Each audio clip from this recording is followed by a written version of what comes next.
মুহূর্তে রাজধানীর গোপীবাগে আপনি দেখছেন যে এখানে কিন্তু একটি বেনাপোল এক্সপ্রেসওয়েতে কিন্তু ট্রেনে অগ্নিকাণ্ডের ঘটনা ঘটেছে এবং কিছুক্ষণ আগে কিন্তু অগ্নিকাণ্ডের ঘটনা ঘটে এবং এখানে এখন পর্যন্ত যে পরিস্থিতি আমরা এখানে এসে দেখতে পাচ্ছি যে ট্রেনের 3টি বগিতেই কিন্তু দাউ দাউ করে আগুন জ্বলছে এবং একই সাথে ফায়ার সার্ভিসের 4টি ইউনিট এখানে উপস্থিত হয়েছেন এবং তারা কিন্তু কাজ করে যাচ্ছেন, আগুন নিয়ন্ত্রণের জন্য কাজ করছে এবং ট্রেনটি আসলে ঢাকায় ফিরছিল এবং বেনাপোল থেকে ঢাকায় ফিরছিল এবং সে অবস্থায় কিন্তু গোপীবাগ যে এলাকাটি রয়েছে সেখানে আসার সাথে সাথেই কিন্তু অগ্নিকাণ্ডের ঘটনা ঘটে। তার আগে মূলত অগ্নিকাণ্ড শুরু হয় এবং এরপরে কিন্তু এখানে যে অগ্নিকাণ্ড একে একে কিন্তু দাউ দাউ করে বেড়ে চলছে, কোনোভাবে কিন্তু নিয়ন্ত্রণে আসে না। আমরা কিন্তু দেখছি এই যে ট্রেনে কিন্তু একজন একেবারে এই যে একজনকে কিন্তু আমরা সরাসরি দেখতে পাচ্ছি কিন্তু এখানে নিহত হয়ে কিন্তু এখানে আগুন জ্বলছে এবং সেক্ষেত্রে শুধু তাই নয়, অনেকে কিন্তু এখানে এইভাবে এখানে অবস্থান করছেন এবং সেই সাথে কিন্তু তেলের একটি ট্যাঙ্কি রয়েছে সেটিতেও কিন্তু আগুন ধরে গিয়েছে এবং সেটিও কিন্তু এখানে জ্বলছে, একেবারে ধাউ ধাউ করে জ্বলছে এবং ট্রেনের ভিতরে একজন যাত্রী সে কিন্তু আগুনের ভেতরে কিন্তু সে জ্বলে একেবারে ছাই হয়ে গিয়েছে। আর সেই সাথে যদি আমি আরেকটি বিষয় জানিয়ে রাখি, এখানে কিন্তু ফায়ার সার্ভিসের বেশ কয়েকটা ইউনিট কাজ করে যাচ্ছে এবং তারা কিন্তু আগুন নিয়ন্ত্রণে একের পর এক আগুন নিয়ন্ত্রণে কাজ করে যাচ্ছে এবং সেই সাথে বেশ কয়েকজন যাত্রী কিন্তু এখানে ছিল এবং তারাও কিন্তু আহত হয়েছে এবং সেই সাথে সাধারণ মানুষ যারা আছে তারা কিন্তু কাজ করে যাচ্ছে এবং আগুন নিয়ন্ত্রণের জন্য তারা যে প্রচেষ্টা চালানো দরকার সেই প্রচেষ্টা কিন্তু তারা একে একে চালিয়ে যাচ্ছে এবং সেই সাথে আপনি দেখছেন যে এখানে ফায়ার সার্ভিসের 4টি ইউনিট কাজ করছেন এবং সেই সাথে আমি কিন্তু এই যে দেখানোর যদি চেষ্টা করি, এখানে কিন্তু ফায়ার সার্ভিসের সদস্য যারা আছেন তারা কিন্তু আগুন নিয়ন্ত্রণ কাজ করছেন এবং সেই সাথে এখানে বেশ কয়েকজন দগ্ধ হয়েছে। আমি যদি একজনের সাথে কথা বলি, আপনি তো এখানে সরাসরি দেখেছেন মূলত কি হয়েছে। ট্রেন আসতেছে ওদিক থেকে, মনে হলো কি রানিং এ আগুন ধরতেছে, সবাই বলতেছে কেউ শুনতেছে না, ড্রাইভার হঠাৎ করে এখানে ঠেকালো, হরেন দিতেছে, আমরা বুঝতে পারছি হঠাৎ করে দেখি মাঝখানে আগুন দিয়ে এখানে আসলাম, অনেক লোক বেরোতে কিন্তু এই লোকটা বেরোতে পারেনি, অনেক চেষ্টা করছি আমরা, অনেক লোকটার জন্য পারি নাই আমরা। ফায়ার সার্ভিস অনেকক্ষণ পর আসছে, আমরা অনেক ফোন দিচ্ছি ফায়ার সার্ভিসকে, কোনো কার্যকর হয় নাই, আগুন ধরার পর ধরে গেছে জ্বলন্তভাবে। আসলে হৃদয় বিদারক একটু দৃশ্য আমি একটু জানি, এখনো সময় আছে, একটা লোক আসতে বলেন, এই বগি খুলে দিলে আমরা ধাক্কা দেওয়া দিকে বললাম, বুঝছেন, একটা লোক খালি বগিটা ডিসকানেক্ট করে দিলে আমরা ধাক্কা দেবো। কমলাপুর থেকে একটা লোক আসতে বলেন, কিন্তু দেখছি কিন্তু যেমনটা দেখছেন কিন্তু আসলে এখানে কিন্তু পেছনে যে বগিগুলো রয়েছে সেই বগিগুলো কিন্তু আমরা দেখছি যে একে একে আগুন কিন্তু ছড়িয়ে যাচ্ছে, আগুন কিন্তু একে একে ছড়িয়ে যাচ্ছে এবং সামনের কিন্তু যে মেইন ইঞ্জিনটি রয়েছে সেটি আপাতত সরিয়ে নেওয়া হয়েছে, কিন্তু এর বাইরে যে ইঞ্জিনগুলো রয়েছে সেগুলো কিন্তু এখানে রয়ে গিয়েছে। আর আরেকটি বিষয় জানিয়ে রাখি, এখানে যারা আহত হয়েছে তাদেরকে কিন্তু শেখ হাসিনা বার্ন ইউনিট থেকে শুরু করে এবং শেখ হাসিনা বার্ন ইউনিট এবং যে ঢাকা মেডিকেল কলেজ হাসপাতাল যেটি রয়েছে সেখানে কিন্তু নেওয়া হচ্ছে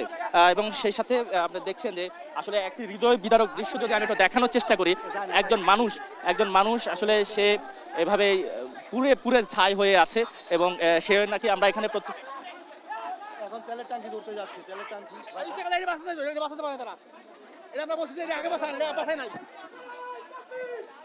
আসলে দেখে যাচ্ছে যে সাধারণ মানুষ কিন্তু সবাই কিন্তু চেষ্টা করে যাচ্ছে এবং তারা কিন্তু আগুন নিয়ন্ত্রণের জন্য যথেষ্ট চেষ্টা করছে এবং সেই সাথে আমি যদি একটু দেখানোর চেষ্টা করি, এখানে কিন্তু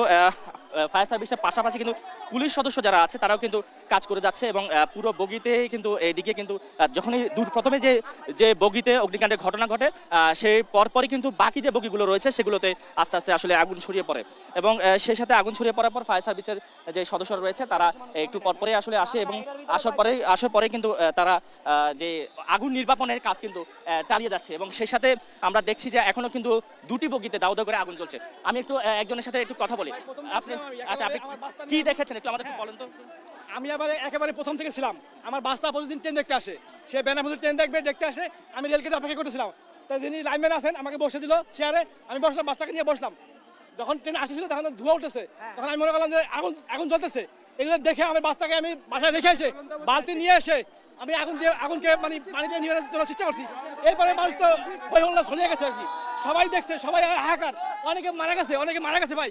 অনেকে মারা গেছে। এক মহিলা, তাকে বলা হয়েছিল আপনার কি অবস্থা, বলছে আমি তো শেষ, আমার বাচ্চাটাও শেষ, আমার শুধু রুট আছে, তার বাচ্চাকে তার ওই মহিলাকে বাচ্চাটা সম্ভব হয় না ভাই। আমরা এখানে দাঁড়িয়ে রয়েছি, আধা মারতেছি তো চলন্ত গাড়ি থেকে মানুষ সিলেট আছে যে আমাদেরকে বাঁচান। তো আমাদের বন্ধু বান্ধব আমরা যারা দাঁড়িয়েছিলাম আমরা চলন্ত অবস্থায় মানে দৌড়া যে বললাম যে গাড়ি থামান পিছনে আগুন লাগছে এর ভিতরে অনেকজন হাতে আমার নিচুকে মারা গেল স্পষ্ট দেখলাম। এটা ওই যে প্রথম এই বগিটাতে প্রথম আগুন লাগছে, এই বগির থেকে পরে পিছনেটা লাগছে, প্রথম বগি হচ্ছে সামনেরটা, একেবারে নিজের চোখে দেখলাম যে আগুনটা লাগলো। যেমনটি আসলে এখানকার প্রত্যক্ষদর্শী যারা রয়েছেন তারা কিন্তু আসলে এই ঘটনার বর্ণনা দিতে গিয়েও আসলে অনেকটা কষ্টার্জিত হয়ে যাচ্ছেন। তো সব মিলিয়ে আমরা এখন পর্যন্ত যে পরিস্থিতি দেখছি সেক্ষেত্রে কিন্তু আগুন আসলে আমাদের যে ধারণা অনুযায়ী আসলে ফায়ার সার্ভিসের ইউনিট আরও বাড়ানো দরকার। সেক্ষেত্রে আমরা ফায়ার সার্ভিসের সাথে যেটি কথা বলেছি তারা কিন্তু তাদের আমাদেরকে যে বিষয়টি জানিয়েছে তাদের কয়েকটি ইউনিট কিন্তু নিয়ে আসা হচ্ছে এবং তারা কিন্তু একে একে কিন্তু তাদের সদস্য সংখ্যা বাড়ানো হচ্ছে এবং সেই সাথে তাদের সদস্য সংখ্যার পাশাপাশি কিন্তু অন্যান্য যে বাহিনীর সদস্যরা রয়েছে সেই বাহিনীর সদস্যরা কিন্তু তারা যোগ দিয়েছে। বিশেষ করে এখানকার যে আশেপাশে যে কয়েকটি থানা আছে, ওয়ারি জোন যেটি রয়েছে সেই ওয়ারি জোনের পুলিশের যে সকল সদস্যরা আছে তারা কিন্তু এখানে যোগ দিয়েছেন এবং সেই সাথে সাধারণ মানুষের কিন্তু এক ধরনের উৎসুক ভিড় আমরা লক্ষ্য করতে পারছি। এখানে সাধারণ মানুষের ব্যাপক একটি ভিড় আমরা দেখছি এবং সেক্ষেত্রে মানুষের ভিড় কিন্তু কোনোভাবেই নিয়ন্ত্রণ করা যাচ্ছে না এবং সেই সাথে মানুষকে সরানোর জন্য সাধারণ যে আইনশৃঙ্খলা বাহিনীর সদস্যরা যারা আছে তারা কিন্তু একে একে চেষ্টা চালিয়ে যাচ্ছে এবং সেই সাথে এই আগুন নিয়ন্ত্রণের জন্য ফায়ার সার্ভিসের সদস্যরা যেমন কাজ করছে ঠিক একই সাথে কাজ করছে এখানকার যে সাধারণ মানুষ যারা আছে যারা দূর থেকে ঘটনা দেখেছিল তারাও কিন্তু সহযোগিতা করছে। আমি যদি একটু জানতে চাই আপনারা যে যখন এই ঘটনাটি ঘটে তখন কি দেখেছিলেন একটু যদি আমরা 1 ঘন্টা আগে দেখি রানিং ট্রেনের ওখান থেকে আসতেছে, দেখি মাঝখান দিয়ে আগুন, পরে আমরা সবাই হইচই করছি, হইচই করার পর দেখি যে ট্রেন এখানে থামছে, ঠিক আছে, পরে যে ব্যাপার সে নামছে, ঠিক আছে। কিন্তু ভাই সবচেয়ে বড় ব্যাপার কি এখান থেকে কিন্তু কমলাপুর বেশি দূর নয়, 2-3 মিনিটের রাস্তা। একটা লোক আইসা যদি এখান থেকে বগিটা ছুটা দিত না আমরা সবাই পিছে ধাক্কা দিয়ে দিতাম, তাহলে মাত্র 2টা। নিশাদ, আপনি থাকেন আমাদের সাথে, খুবই হৃদয় বিদারক দৃশ্য এবং ঘটনা দেখলাম আমাদের সহকর্মীর মাধ্যমে। নিশাদ, ধন্যবাদ আপনাকে এবং নিরাপদে থাকবেন আশা করছি আপনিও।